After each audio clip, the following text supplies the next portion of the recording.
పోలీసుల తీరుపై TDP MLC Ramgopal Reddy ఆగ్రహం వ్యక్తం చేశారు. తాను ఎలాంటి గొడవలు చేయట్లేదని, పులివెందుల జెడ్పీటీసీ ఉప ఎన్నికలు జరిగే గ్రామాలకు కూడా వెళ్లబోనని చెప్పిన పోలీసులు అదుపులోకి తీసుకురావడానికి రావడం దారుణమన్నారు. హౌస్ అరెస్ట్ చేస్తే తనకెలాంటి ఇబ్బంది లేదన్నారు. పోలీసులు అత్యుత్సాహంతో ఆయనను అరెస్ట్ చేసేందుకు ప్రయత్నించారు. దీంతో కార్యకర్తలు అడ్డుపడడంతో ఉద్రిక్తత చోటు చేసుకుంది.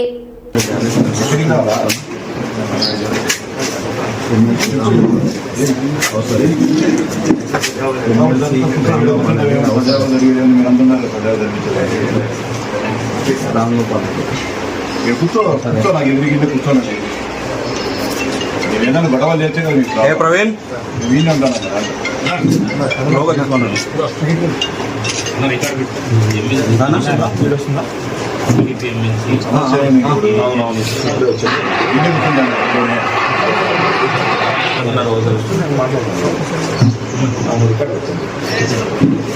ఎలక్షన్